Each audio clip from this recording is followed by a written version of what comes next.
সদ্য বিয়ে হয়েছে, আপনারা কয়েক বছর একটু কেরিয়ারটা গুছিয়ে নিতে চান, তারপরে বেবি প্ল্যানিং করতে চান, অথবা কয়েক বছর বা বেশ কিছুদিন আশেপাশে দেশে বিদেশে ঘুরে বেরিয়ে তারপরে ফ্যামিলি প্ল্যান করতে চান, অথবা কোনো অন্য কারণের জন্য আপনারা এখন বেবি প্ল্যানিং করতে চাইছেন না, কিন্তু মনে মনে এই প্রশ্নটাও হচ্ছে যে ঠিক কত বছর আমাদের হাতে আছে যে আমরা ফ্যামিলি প্ল্যানিং করতে পারবো।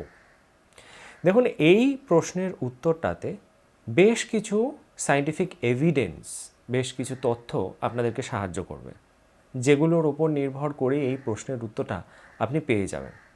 হ্যাঁ, তা বলে এটা নয় যে সবকটা প্রশ্নের উত্তরই আপনি নিজে নিজে পেয়ে যাবেন। কিছু কিছু ক্ষেত্রে মেডিকেল সায়েন্স বা ডাক্তারের ওপর নির্ভর করতে হয়, কিন্তু হ্যাঁ, সেই সবকটাকে যাচাই করে সবকটা পরিস্থিতির নিরিখে আমরা এই প্রশ্নের উত্তরটা পেতে পারি। সেইগুলোই আজকে আমাদের আলোচনার বিষয়। আমাদের প্রথম ফ্যাক্টর, যে ক্ষেত্রে আমরা অ্যানালাইজ করব যে আমাদের হাতে কতদিন সময় আছে, সেক্ষেত্রে প্রথম ফ্যাক্টর যেটা প্লে করবে সেটা হচ্ছে বয়স, যেটা বায়োলজিক্যাল ফ্যাক্টর। রিপ্রোডাকশন বা প্রজননের ক্ষেত্রে বয়স সবসময় একটা গুরুত্বপূর্ণ ফ্যাক্টর হিসেবে কাজ করে, খুব গুরুত্বপূর্ণ ভূমিকা নেয়। বয়স যদি 20 থেকে 30-এর মধ্যে হয়ে থাকে তাহলে এটা পিক রিপ্রোডাক্টিভ ইয়ার্স বলে ধরে নিতে পারে। এসিওজি বা American college of obstetrician and gynaecologist বলছে যে এই 20 থেকে 30 বয়সটাতে আপনাদের কনসিভ করার সম্ভাবনা সব থেকে বেশি থাকে। এরপরে মোটামুটি 30 থেকে 35 যদিও বা স্টেবিলাইজ থাকে, 35-এর পরে গিয়ে বিশেষ করে মহিলাদের প্রজনন ক্ষমতা অবনতি দেখা যায়, যেক্ষেত্রে ডিম্বাণুর গুণগত মান এবং সংখ্যা কমতে দেখা যায়।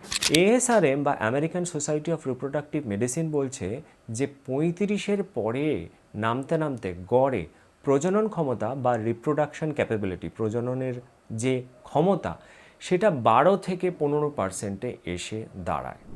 2 নম্বর ইম্পর্টেন্ট ফ্যাক্টর হলো মান্থলি সাইকেল বা পিরিয়ড সাইকেল, যেটা মহিলাদের প্রজনন ক্ষমতার ইন্ডিকেটর, একটা রেগুলেটরি ইন্ডিকেটর বলা চলে। আপনার মান্থলি সাইকেল বা পিরিয়ড সাইকেল কি রেগুলার? যদি দেখেন যে দুটো রক্তপাত শুরু হওয়ার দিনের মধ্যে ব্যবধান 26 থেকে 32, তাহলে আপনি ধরে নিতে পারেন আপনার মান্থলি সাইকেল রেগুলার এবং রেগুলার ওভিউলেশন হচ্ছে। যার 28 দিনে হওয়ার কথা তার যদি কোনো মাসে 30 দিনে গিয়ে হয়ে থাকে, বা যার 32 দিনে হয় তার কোনো মাসে যদি 30 দিনে গিয়ে হয়ে থাকে, তাহলেও কোনো সমস্যা নেই। কিন্তু দুটো রক্তপাত শুরু হওয়ার দিনের মধ্যে ব্যবধান যদি 26 থেকে 32-এর মধ্যে হয়ে থাকে, তার মানে it is regular.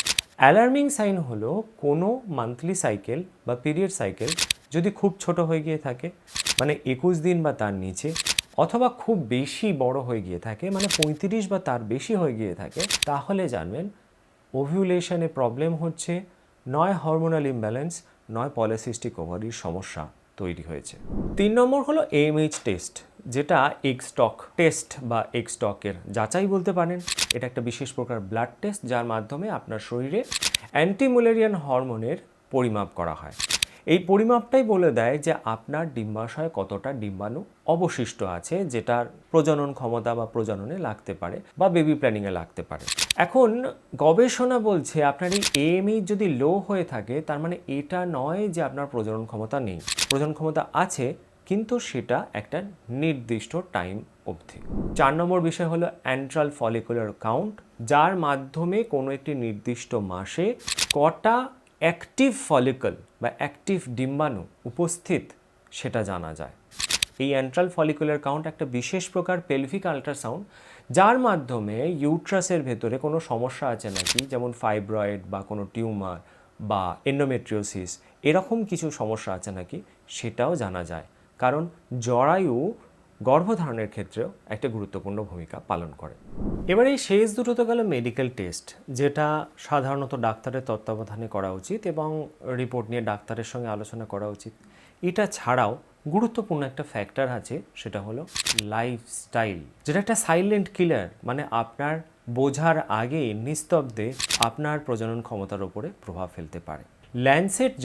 The Lancet জার্নালের মতে যদি আপনার বিএমআই যদি 19-এর নিচে বা 30-এর ওপরে হয়ে থাকে, সেটা কিন্তু ওভিউলেশন ক্ষতিগ্রস্ত করতে পারে, এমনকি স্পার্ম বা শুক্রাণু তৈরির ক্ষমতাকেও ক্ষতিগ্রস্ত করতে পারে। অর্থাৎ স্ত্রী এবং পুরুষ দুজনের ক্ষেত্রেই সমস্যা করতে পারে। এছাড়াও স্ট্রেস, যেটা কর্টিসল লেভেলকে বাড়িয়ে দেয়, কর্টিসল হরমোনও কিন্তু ওভিউলেশন বা ডিমের যে কোয়ালিটি বা এগ কোয়ালিটি, স্পার্ম কোয়ালিটি, এগুলোকেও ক্ষতিগ্রস্ত করে। অর্থাৎ এই সবকটা বিষয়ের মধ্যে বয়স, লাইফস্টাইল এবং মাসিক চক্র, এই তিনটে আপনার হাতে আছে। যে তিনটে যদি সঠিক জায়গায় না থাকে বা সঠিকভাবে না থাকে, তাহলে কিন্তু আপনাদের পরিকল্পনা সঠিক নাও হতে পারে। তাছাড়াও অতিরিক্তভাবে ব্যাপারটা আরও স্যাঙ্গুইন হওয়ার জন্য বা শিওর হওয়ার জন্য ডাক্তারের সঙ্গে আলোচনা করে এই যে টেস্টগুলো, যেমন এএমএইচ বা অ্যান্ট্রাল ফলিকুলার কাউন্ট, এগুলো করানোর দরকার হতে পারে, যেগুলোর মাধ্যমে ডাক্তার নির্বাচন করতে পারে আপনাদের হাতে কতটা ঠিক সময় আছে। তবে ভুলে যাবেন না, অন্যান্য শারীরিক সমস্যা যেমন থাইরয়েডের সমস্যা বা অন্য কোনো সমস্যা, ডায়াবেটিস বা এই জাতীয় কোনো সমস্যা যদি থাকে, সেটা কিন্তু অযথা আপনাদের গর্ভধারণের প্ল্যানিংয়ে ইন্টারফেয়ার করতে পারে। সেই জন্য আপনারা যখন ডিসিশন নিচ্ছেন যে কত দিন আপনাদের সময় আছে বা এই রকম কিছু জানতে চাইছেন, তখন আপনাদের দিকটাও যেমনি দেখতে হবে, ডাক্তারের সঙ্গেও কথা বলতে হবে, যাতে ব্যাপারটা প্রিসাইসলি বা আরও পারফেক্টভাবে বা আরও সঠিকভাবে জানা যায়।